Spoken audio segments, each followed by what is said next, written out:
All right, in this section, we're going to go ahead and start importing our reference. And the reference is what we're going to use to start getting our rough timing in with the scene. And we're going to start our block in.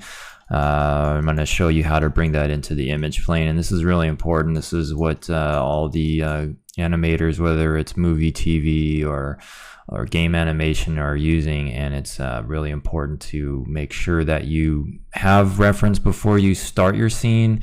And as you're animating, you might even realize you may want even more reference. And I'm going to show you how to start working with these image planes and how to start looking for your key poses.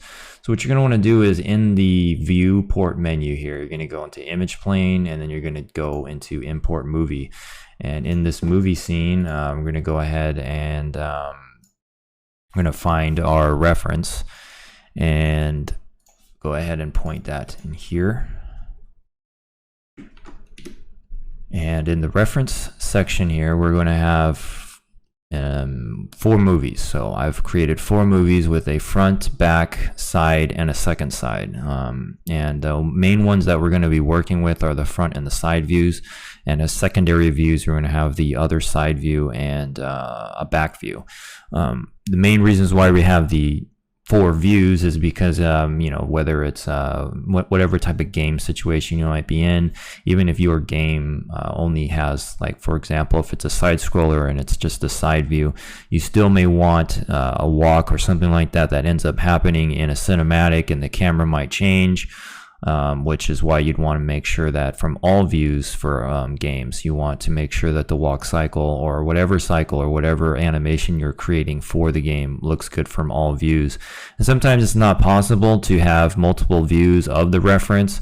But in this case, where it's something simple like a walk, we can afford to record it from multiple angles and get it, you know, looking great. And from a fundamental standpoint, I'd like to just show you how much of a difference it does make by having multiple views. Even if you think, oh, I can see everything from a side view or quarter view, depending on how new you are to animation, you know, there are lots of little details and intricacies that can get lost if you don't have multiple angles. So it's ideal to have at least a front and a side. I think with front and side, you can pretty much see everything that you would need. And of course, depending on your level of you know, experience, you may need less views to kind of get your idea across. But even, you know, seasoned veterans always admit, you know, some type of reference, their shots are always going to be stronger and always more realistic when they have reference. And they always admit that, you know, shots that they think they could do that were simple without reference, looking back, they realize, well, if I did have reference, it really would have looked that much better. So always get into the habit of having some type of reference. The more the better. So when you bring in your reference, and this is the video we have, it's going to come in, it's going to be huge like this. This is just the resolution that it came in. If you go into your attribute editor, that's Control A. This brings up your attribute editor options, and this is where you're going to be able to set the size of your video reference. So in here in placement, you have these numbers here for size. And I've already kind of decided what size it's going to be. It's unfortunate that you do have to kind of do some math in here. It's not really a sliding scale. So you do have to maintain your resolution so that you don't get distortion. You can just start typing numbers in here, but then you will, you know, it will start to get distorted. So it's a little bit finicky on how you have to do these settings to maintain your aspect ratio. So that's, you know, but that's just kind of what we're working with in terms of how this, you know, interface works with Maya.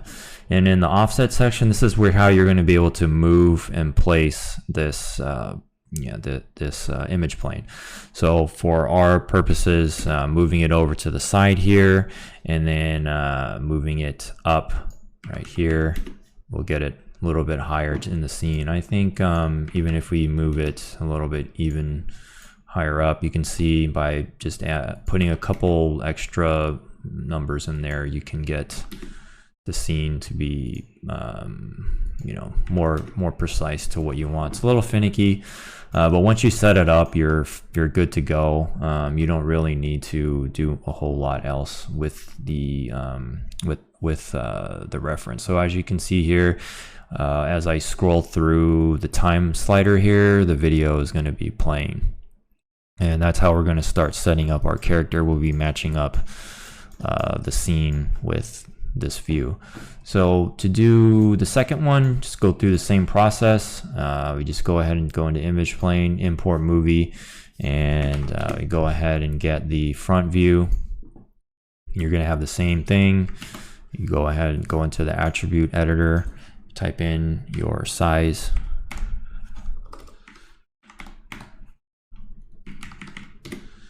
And you go ahead and just move him over to the same distance on the offset, and for the height we can just move it up slightly.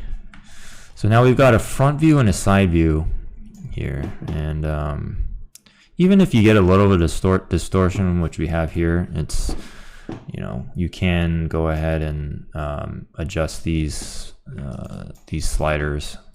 But for the most part, what we're looking at this for is for timing.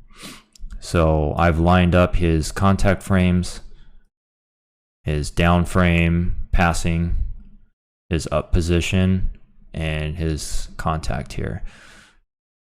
So I've just done that before bringing this in. I took it into Premiere and I lined up the views so that basically all the views of the walk cycle are lined up, so we can start posing this out.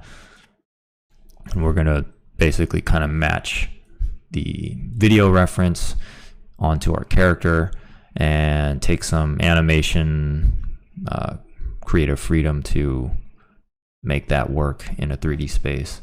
And I'm just going to go ahead and do the rest of these videos just so we have them. So I'm going to do this for the back view.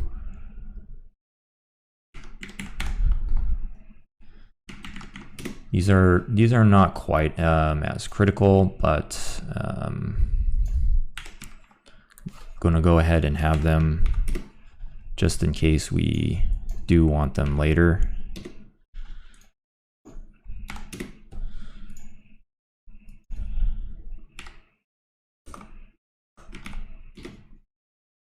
Oops.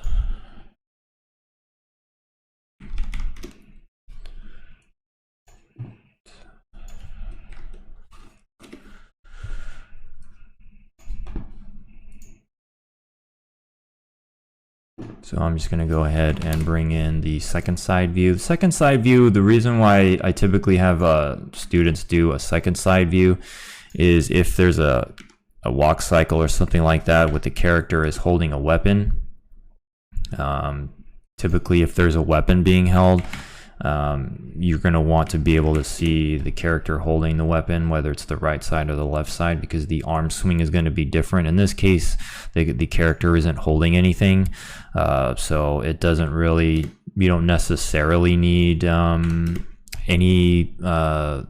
don't necessarily need both views, but just for since we already have it and it's available to us, we can have it just in case we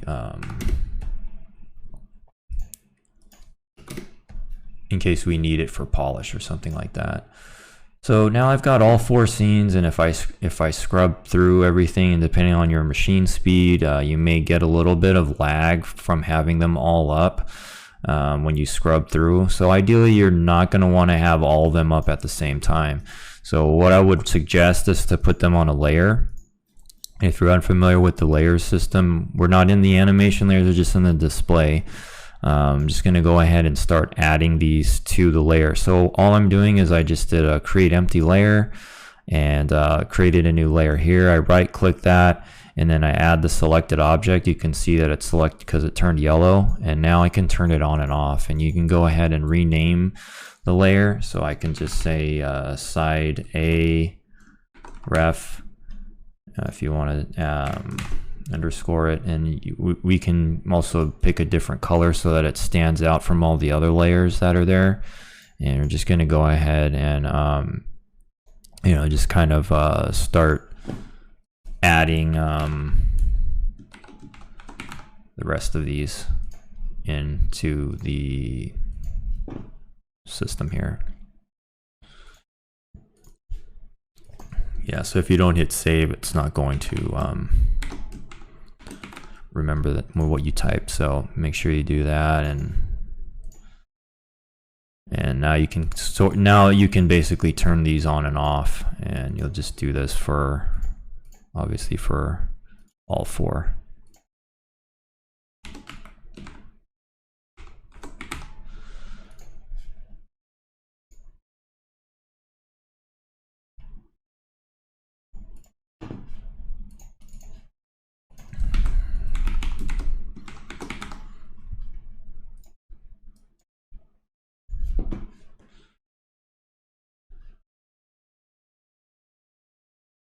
Oops.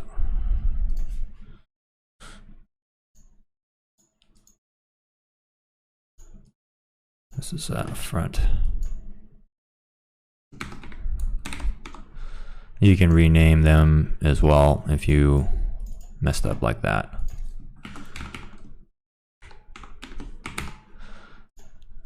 Just go ahead and double click again and it will allow you to rename it. So we have side B, side A, the front, and the back.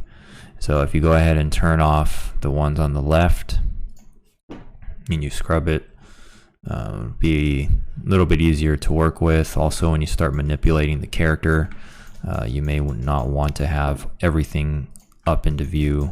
Typically you only need one at a time, and can scrub a lot easier depending on the size of your video file and you know, your machine. May be easier to have the references completely turned off, or you may only want to have one up.